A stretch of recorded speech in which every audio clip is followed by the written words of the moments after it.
My name is Bill Miller. At the time of these events, my wife Lori and I had been married for a little over 20 years. We met in college, and shortly after graduation, we married. We had 2 daughters, Kelly and Erin, who were just a year apart. Kelly was a freshman in college, and Erin was a senior in high school. 6 weeks ago, we took Kelly to college, a large state university that was about 2 hours away.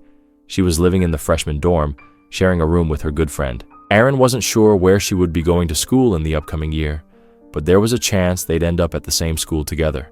The girls fought like most siblings, but they were close and always had each other's backs. Kelly's departure left an emotional hole in our lives. It was hard for Lori and me, and we both felt the absence of her presence at home. Despite that, we were happy for her and the new adventures she was beginning in college.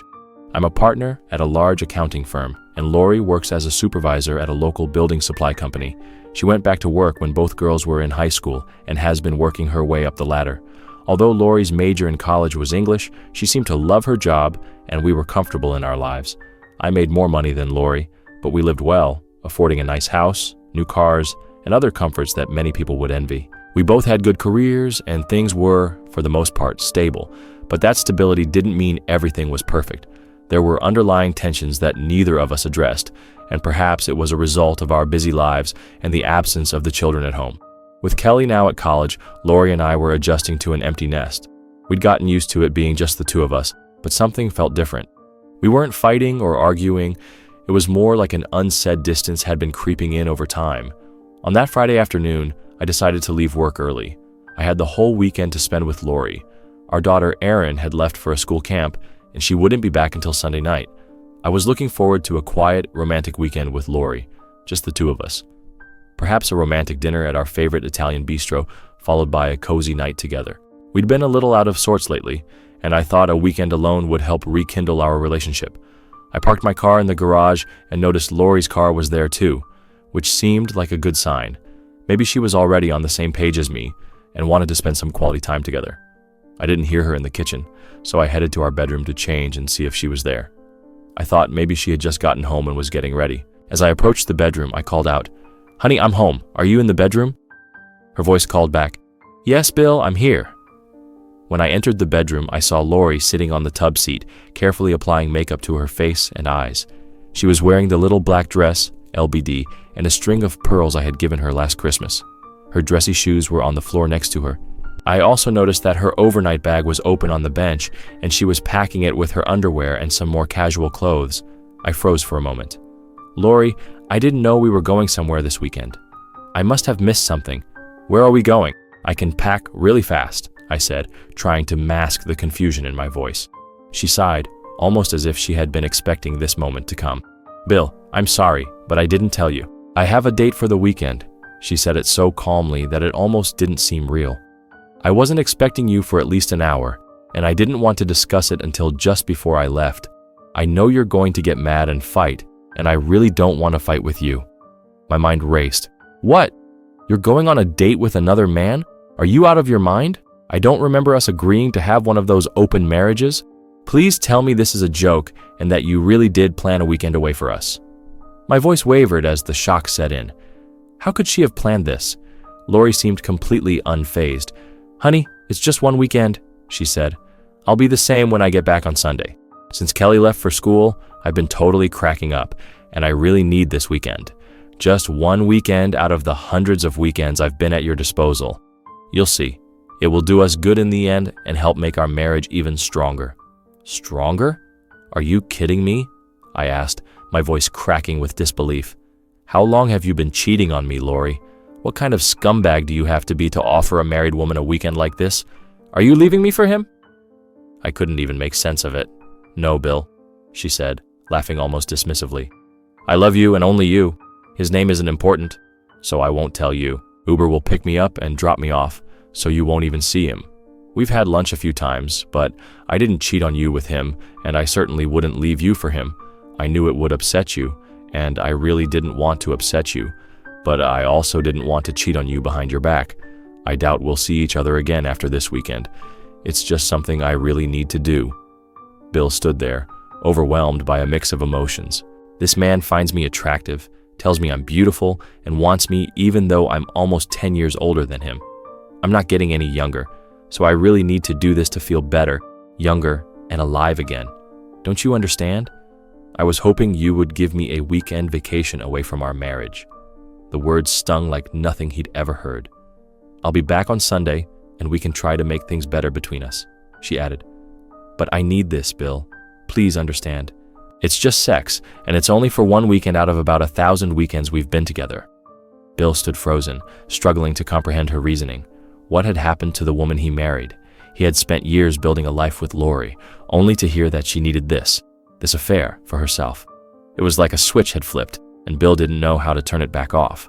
She wasn't asking for his approval. She was demanding understanding. "I'm sorry, Bill," she said, already gathering the last of her things, "but I've made my decision, and I'm going." Bill was still reeling from what Lori had just said. His mind was racing, his thoughts scattered, struggling to piece together the reality of what was happening in front of him. Lori was acting like everything was just another casual disagreement, like she was asking for a weekend trip, not admitting that she was about to sleep with another man. The words she had just spoken echoed in his ears. "I just need this weekend to feel better about myself. It's just sex. I'll be back to normal on Sunday." But Bill knew deep down this wasn't just about sex. This was about her disregarding everything they had built together. This was betrayal. He tried to hold it together, but his hands shook as he clenched his fists. His emotions were all over the place: rage, humiliation, and a deep sense of betrayal. It wasn't just the fact that she was leaving for the weekend with another man, it was her complete lack of remorse, her unapologetic stance that what she was doing didn't matter. He tried to swallow the lump in his throat, but words escaped him. How could she? But Lori was already packing her things, already slipping into her planned affair like it was just a normal weekend getaway. Bill stood there, watching as she zipped her bag shut and grabbed her keys. Her phone buzzed, and she answered quickly, confirming her plans. He could feel his blood pressure rising, a fire building deep inside him. He wasn't sure what he would do, but he knew something had to be done. This couldn't go unanswered. She flashed him one last glance, almost as if she expected him to just shrug and go along with it. "I'll be back on Sunday, Bill, I promise. Just this one time, and I'll make it up to you. You'll see. We can get past this. Just trust me." Bill's mind, however, was already far past the point of trust. His fingers twitched as he thought of his next move. He wasn't going to let her get away with this, not without consequences. "I'll give you until your Uber arrives to change your mind," he said, trying to keep his voice steady. His words sounded calm, almost too calm, but inside he was anything but. "And if you don't change your mind, I'll plan my own weekend. But I need you to leave your phone on. If I need to track you, I'll need to know where you are." Lori didn't even flinch. She didn't understand. She didn't know how far Bill was willing to go. She agreed, almost flippantly, to keep her phone on for him. She clearly wasn't worried about what he might do or say, and that's where she was wrong. She walked out the door, heading to meet her Uber, while Bill stood there, his anger now turning into a sense of cold determination. As soon as she was gone, Bill pulled out his phone. He quickly scrolled through his contacts until he found the number he was looking for: Sarah. Bill hadn't spoken to Sarah in years, but the bond they had shared back in the day, the mutual respect, and the quiet attraction that had remained unspoken still lingered in his mind. He had helped her through the darkest period of her life after the death of her husband, John, and they had shared a strong emotional connection. Their mutual respect had always kept them apart, but now everything was different. Lori's betrayal had shattered that connection he once had with her. Bill dialed Sarah's number. As soon as she answered, he could hear the warmth in her voice. "Hi, Bill. It's been ages. How are you?" Sarah's voice was genuine, comforting. It reminded him of the times they had shared in the past. Bill hesitated for a moment, unsure how to break the news, but he knew he needed to. "I'm not doing well, Sarah. Actually, that's why I'm calling. Lori's planning on spending the weekend with another man, and I don't know what to do anymore. I need someone to talk to, someone who understands." There was a long pause on the other end of the line before Sarah spoke. "Wait, what? Lori? I can't believe it. You always seemed so happy together. I thought you had a solid marriage. What's going on?" Bill sighed deeply. "I thought we did too, but it turns out I was wrong. She just told me that she's going to spend the weekend with another man. No big deal, no consequences. She says it's just a weekend to help her feel better about herself." "Wow, Bill," Sarah said, her voice filled with disbelief. "That's crazy. I really didn't see this coming. Are you okay?" I'm not sure I will be, Bill admitted. But I've made my decision. I can't stay in a marriage where this kind of thing happens. I'm going to divorce her. But I needed to call you because, well, I remember what we shared, and honestly, I can't think of anyone else to talk to right now. Sarah was silent for a moment. Bill, I'm so sorry you're going through this, but I can't lie. I'm flattered that you're reaching out to me. I've been thinking about you too, and honestly, I can't deny that we've always had this connection, but I need to be upfront with you. I've been in a relationship for the past year, but I ended it a few months ago. I didn't feel the spark. I didn't want to commit to a relationship just to avoid being alone. But hearing this from you, Sarah hesitated. It's making me think. Bill smiled softly, a mixture of comfort and nostalgia in his heart. You don't have to worry about me, Sarah. I just needed to vent. But if I'm being honest, it feels like everything is falling apart. Lori's gone off to meet some guy, and I'm just standing here trying to figure out what the hell happened to my marriage. Sarah's voice softened. Bill, I understand, and you don't have to go through this alone. If you want, I'm here for you. You've always been a good friend to me. Maybe it's time we explore what could be now that things have changed for both of us. Bill felt a warmth spread through him. I'd like that, Sarah. I really would. After some more small talk, Bill and Sarah made plans to meet. But first, Bill had to deal with the fallout from Lori's actions. He wasn't sure what he would find when Lori returned, but he was prepared for anything. He spent the evening preparing for what would come next. He called his lawyer and began the process of filing for divorce. He needed to do it, and he wasn't going to back down. When Lori finally returned, she had a smile plastered on her face as if nothing had changed. She walked into the house with her overnight bag, looking completely oblivious to the storm that was about to hit her. Hi, honey, she said, her voice cheery. I knew you'd be waiting for me. See? Nothing has changed. I'm still the same wife who left on Friday night. You love me enough to let me have one little weekend away, right? Bill stood there, watching her. He couldn't believe how nonchalant she was, as if her betrayal hadn't just shattered everything between them.